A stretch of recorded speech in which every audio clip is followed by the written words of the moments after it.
Bonjour tout le monde et bienvenue dans cette nouvelle vidéo consacrée à la version japonaise de Final Fantasy Brave Exvius. Comme prévu, il y a eu un dev stream qui s'est tenu aujourd'hui pour annoncer les nouveautés qui vont arriver dans les prochains jours. Donc on va passer tout ça en revue. Il y a eu pas mal de petites informations et surtout quelques cadeaux très intéressants. On va en reparler. Et on va commencer dans l'ordre par l'annonce d'un nouveau trial boss qui va débarquer dès le 30 juin, donc sur la version japonaise du jeu. Un Écarisseur bien connu des fans de la saga Final Fantasy. C'est vrai qu'il n'y avait pas encore de monstre de ce type, il me semble, représenté dans FFBE. Donc ce sera un nouveau trial boss à combattre à 5 ou 6 personnages qui aura a priori une difficulté équivalente plus ou moins à Bloody Moon, qui reste actuellement le défi le plus relevé présent sur le jeu.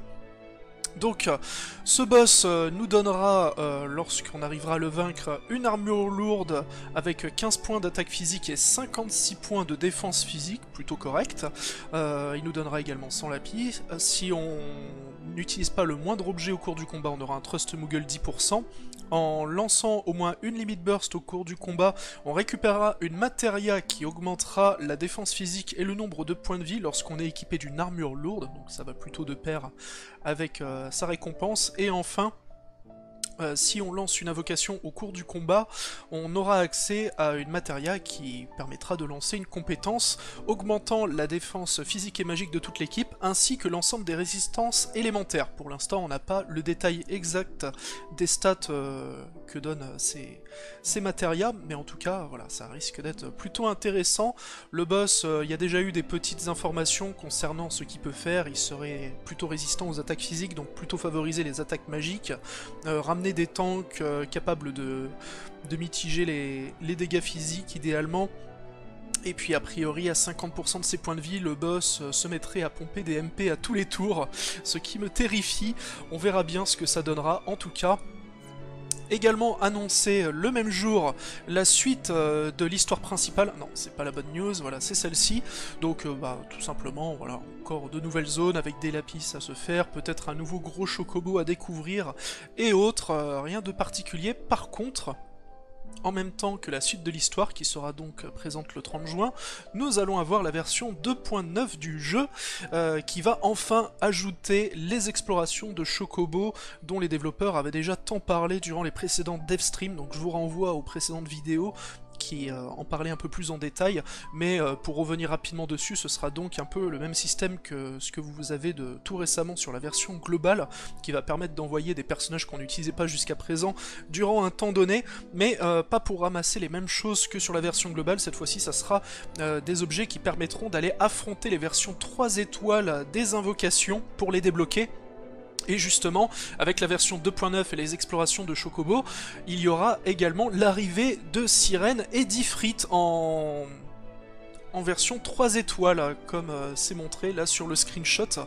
Alors, les explorations de Chocobo permettront également de récupérer de nouveaux types de magicides, donc pour PEX les invocations. Ça servira également à faire montrer le Trust Reward des personnages apparemment, et si on se connecte de manière consécutive chaque jour, on aurait a priori de plus en plus de Trust Reward que l'on pourrait grappiller avec les personnages envoyés en exploration. Bref, tout ceci est encore un petit peu flou, on va être très rapidement fixé à la fin de la semaine sur le détail du fonctionnement de ce nouveau système.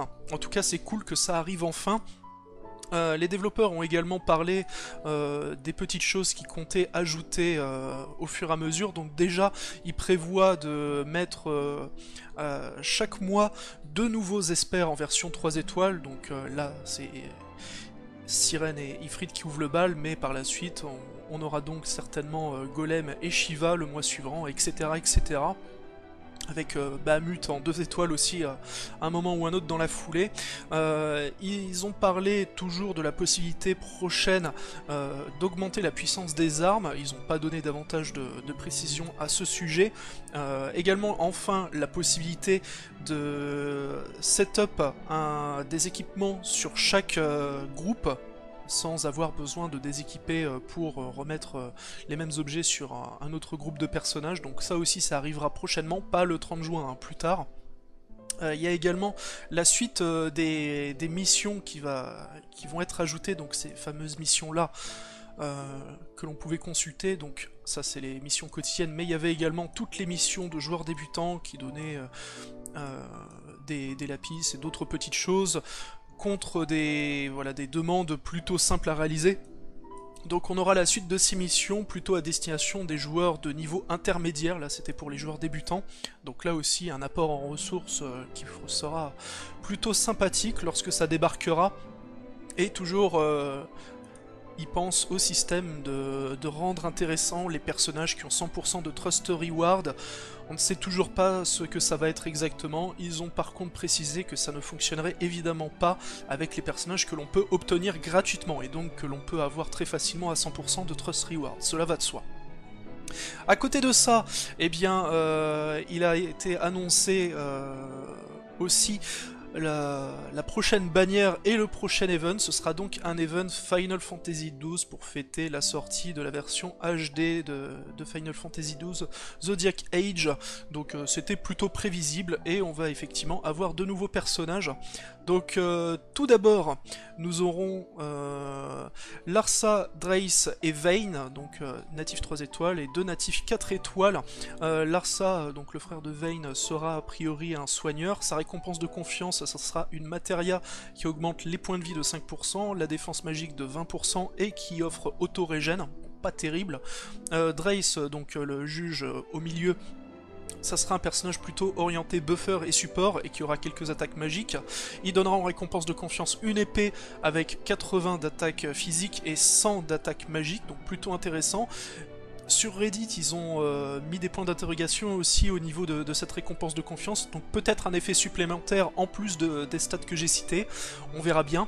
Quant à Vayne, ce sera un personnage qui pourra apparemment appliquer des boucliers physiques et magiques et buffer les stats de l'équipe, à voir exactement ce que ça donnera. Quant à sa matéria, enfin sa récompense de confiance, pardon, c'est une matéria qui donne 20% de points de vie et 15% d'attaque physique, ce qui est assez faible bizarrement.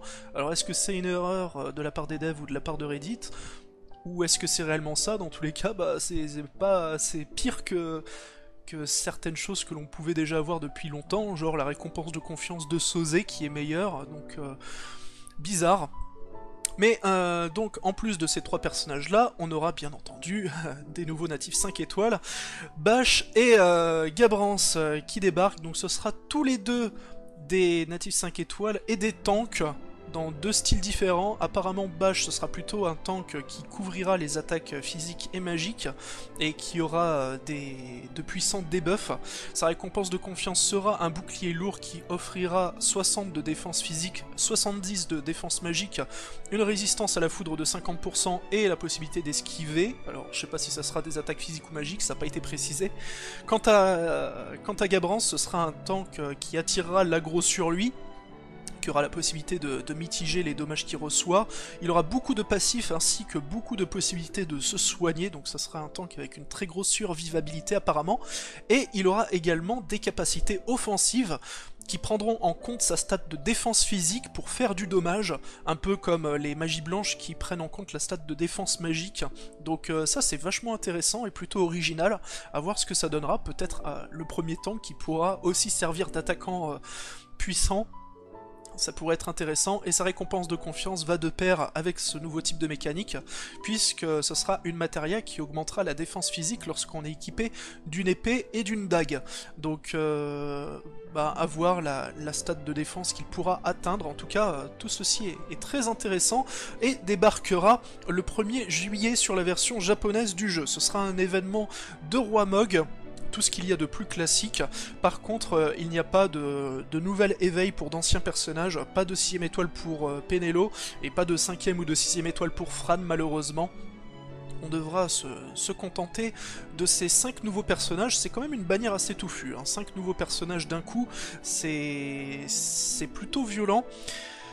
Voilà donc pour les nouveautés. Alors voilà, ensuite ils ont parlé de 2-3 petites choses, la possibilité de remettre des anciens événements sur la version japonaise pour ceux qui les auraient éventuellement loupés, c'est déjà le cas sur la version globale, ça pourrait arriver sur la version japonaise.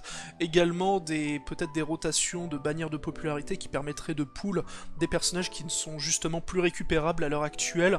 Donc ça, ils en ont parlé de manière très évasive, donc rien n'a été confirmé à ce sujet, on verra sûrement au prochain dev stream davantage de précision. Et enfin, il y a eu des cadeaux, comme à chaque fois sur les dev streams. La plupart du temps, c'est environ 10 tickets qui nous sont offerts, mais cette fois-ci, ils ont été beaucoup plus généreux. Donc, comme d'hab, durant les dev streams, il y a un petit défi qui est lancé aux joueurs, et qui souvent coïncide avec des events de raid. Donc, ce qu'ils demandent de faire la plupart du temps, c'est d'utiliser des orbes de raid pour faire la bagarre contre le boss, donc. Et il demande aux joueurs de collectivement enlever un certain montant de sa barre de vie pour recevoir des récompenses en conséquence. Hein. C'est souvent très facile comme défi, c'est largement rempli par la communauté, et la plupart du temps, voilà, c'est environ 10 tickets de tirage gratuit qui sont donnés. Donc on a bien eu 10 tickets, mais à cela est venu s'ajouter davantage de récompenses pour fêter les 10 millions de téléchargements sur la version japonaise du jeu. Et 10 millions de téléchargements, c'est quand même un cap assez important, et les développeurs ont su marquer bien assez le coup. Donc déjà, durant tout le mois de juillet, on aura un tirage gratuit par jour, donc ça c'est toujours très sympathique. En plus de cela, les 10 millions de téléchargements nous ont donné 500 lapis, encore 20 tickets de tirage gratuit, donc qui viennent s'ajouter aux 10 du défi, donc ça fait 30 tickets d'un coup qu'on a reçus aujourd'hui, c'est vraiment hallucinant, hein. Peut vérifier, bon après il faut me croire sur parole, mais voilà, j'avais plus de tickets de côté, et là, c'est la magie, il y en a 30, c'est merveilleux.